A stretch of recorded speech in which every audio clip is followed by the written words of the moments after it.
It feels wonderful this morning. We're not forecast for rain, but dang.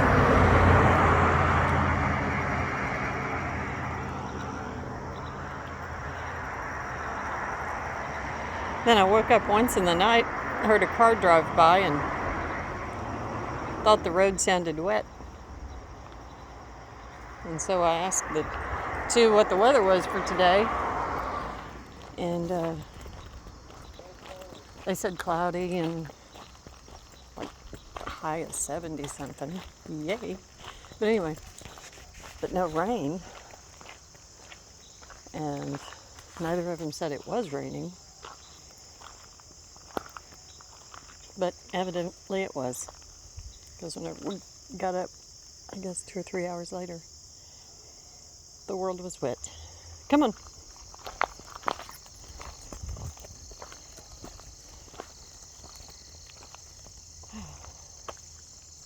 But it is so nice this morning.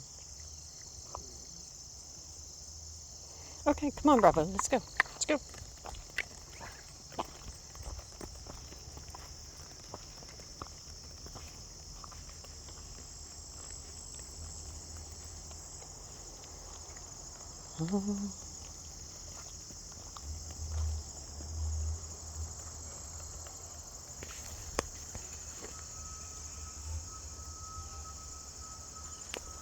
And then songs of the day for anyone else that wakes up with a song in their head every day. Woke in the middle of the night and it was Black Hole Sun. And so I fell back asleep to Black Hole Sun. And then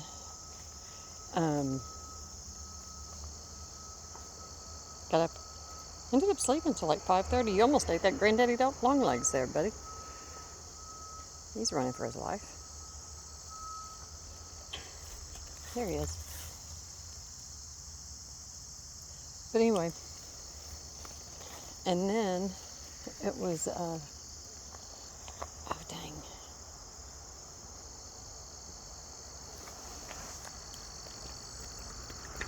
Over here. Hey, scoot over. Scoot over. You know that. There you go. Nope. Get over here. There. Oh, I'll think of it in a minute. And now, and then we took a nap this morning, kind of. But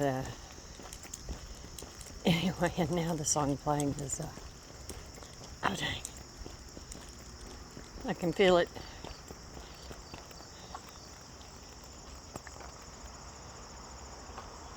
Like a roll of thunder chasing the wind. Dang.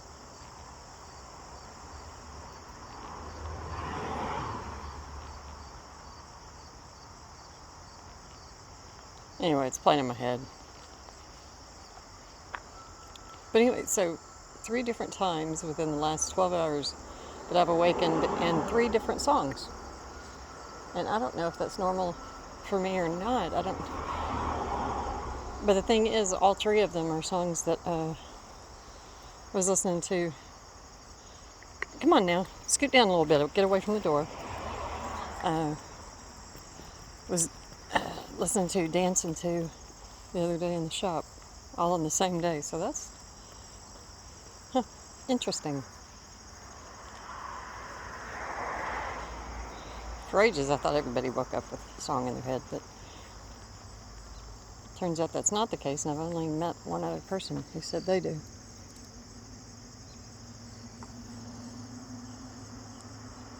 And he looked at me like I had 2 heads whenever I told him he's a singer-songwriter. And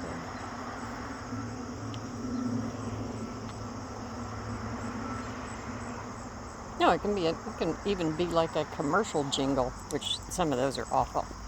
One day it was a stupid Daisy sour cream jingle. That was awful.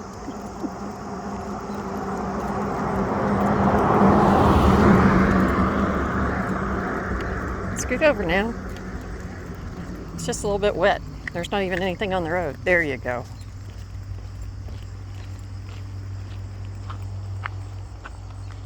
You have a yucky tummy? You already pottied once. Hold on. Okay, over here.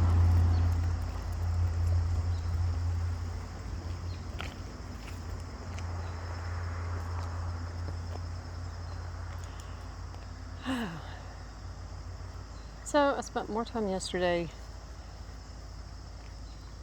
watching yurt videos. I finally saw one that they put a radiant floor in. Nope.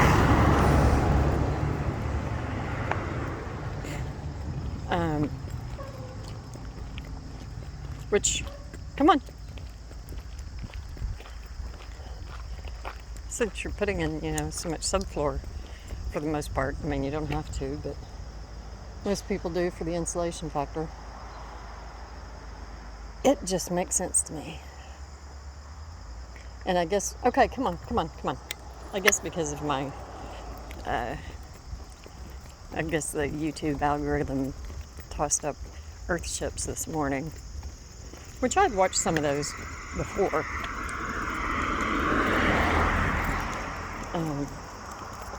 But one was really good. It was these young guys. I guess the video itself was a year or 2 years old.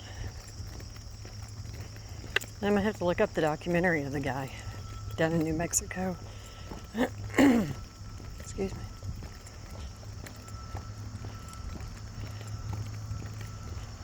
Who worked hard to get legislation in New Mexico so that either they were exempt from building regulations as they apply to houses, codes, or exemptions or something. So I do remember that because a lot of the earth ships down there they've built with old tires and packing them with dirt for the mass.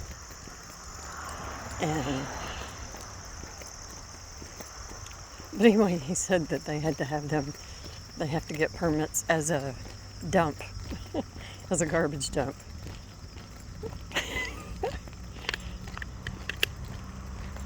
I remember the first time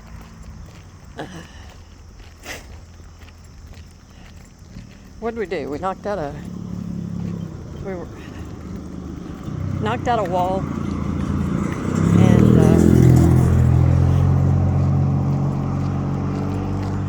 and we're moving the kitchen, so we need to knock out a wall over here.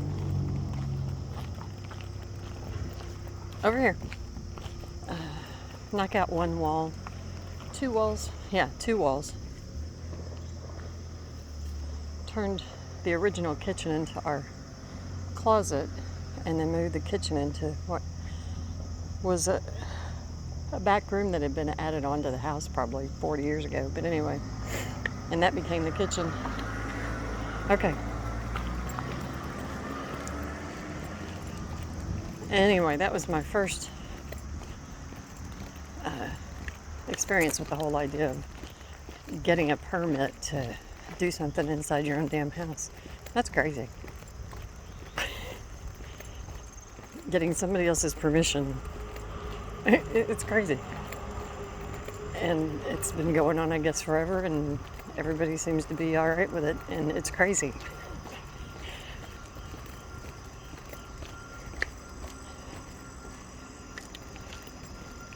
I decided to live in my car and decide that I'd rather have my glove box cover used as a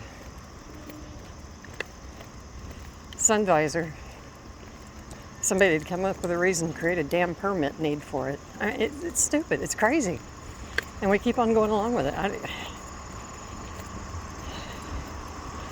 And then seeing the things like with those earth ships down there. Oh, and a lot of the things that were happening with the zoning problems people were having. As I was watching these videos with yurts.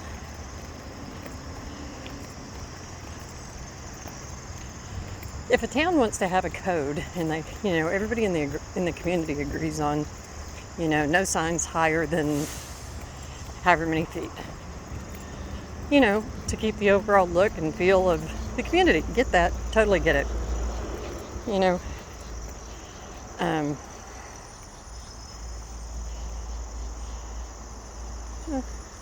few little flowers.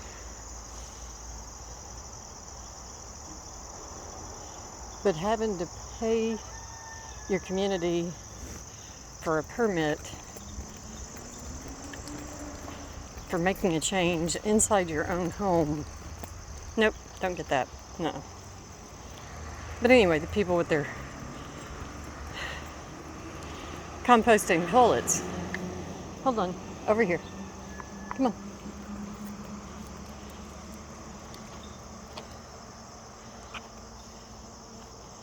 And having to put in plumbing for something that flushes.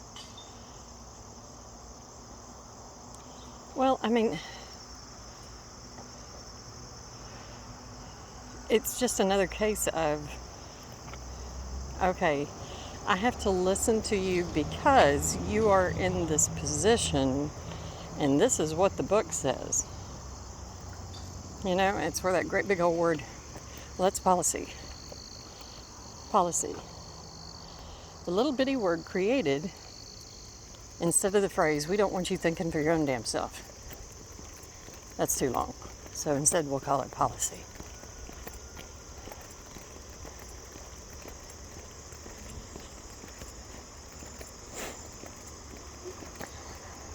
But the irrationality of using clean water,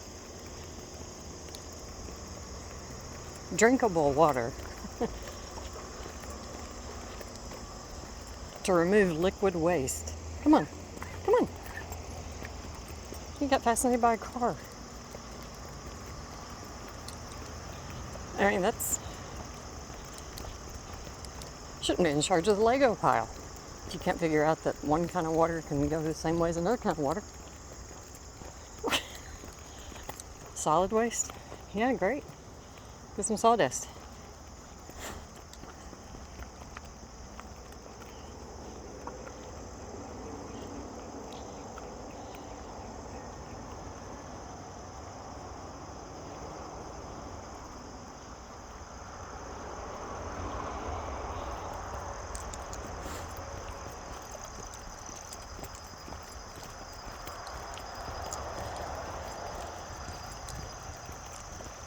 I may have spoken this before. I bought this book years ago.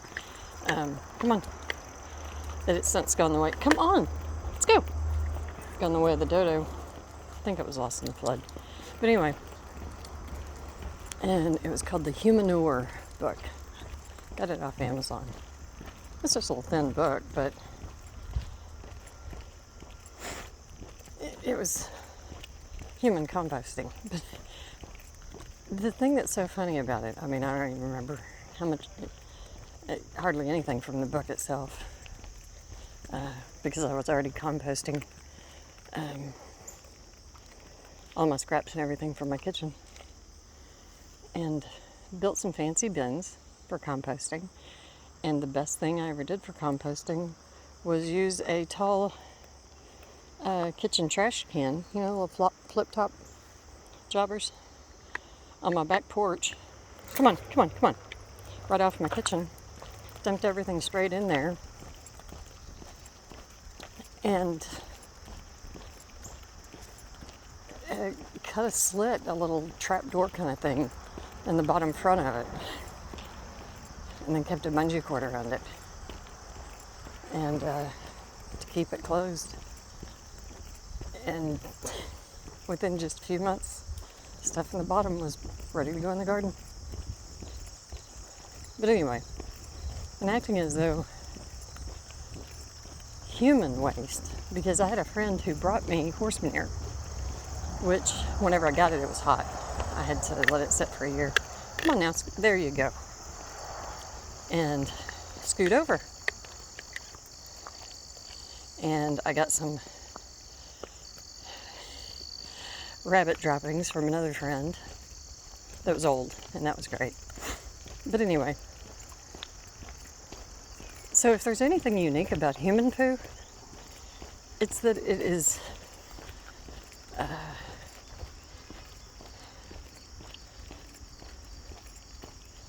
it's going to be more contaminated, more than likely, than anything from animal waste with our hormone-filled foods. Not that animals don't get plenty of that now too, but I mean just... And now we know about microplastics. So that's in our poo.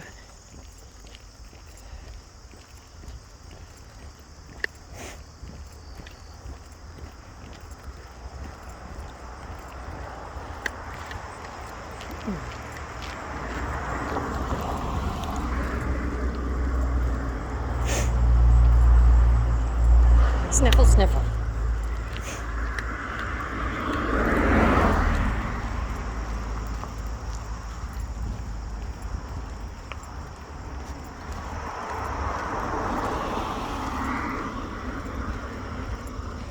No, I stepped on something that stuck in my shoe.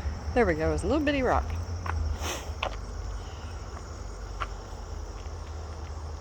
The air is damp. I guess that's why I got the sniffles. Oh, but something I've seen on so many of these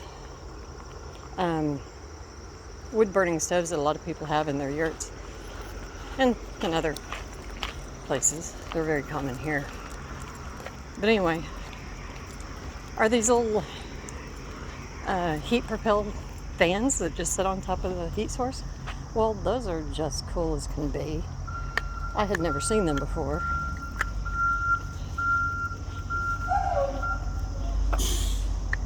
Well, whatever it is, there is no food for you, ever. Come on. No. No, you're being goofy. Come on.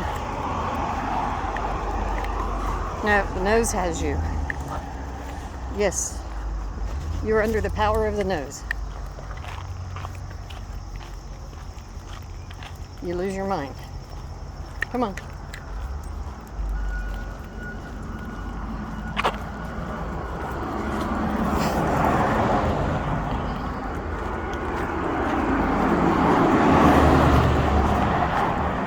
So if I end up with a wood-burning stove at any point, I am definitely getting one of those. Ooh, I may look for one of those anyway because the heater that I have at the shop, the wall heater, gets quite warm on top because I'll set old candles up there filled with water, you know, so that it'll melt down so I can get the rest of the wax out of there. Yeah, you do have a yucky tummy this morning.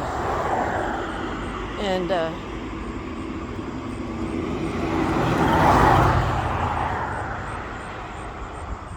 yeah. Come on. Let's go.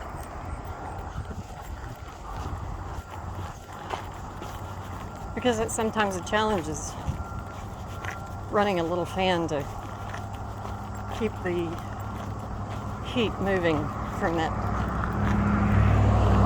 one heat source in such a big room. Bravo, come on now, honey. There you go. Perfect. Perfect.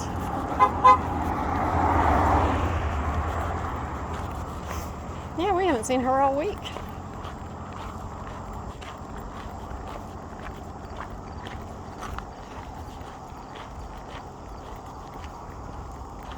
Come on.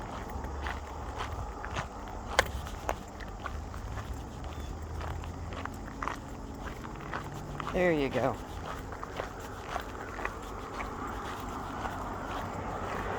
Nicola was playing with one of her colored toys.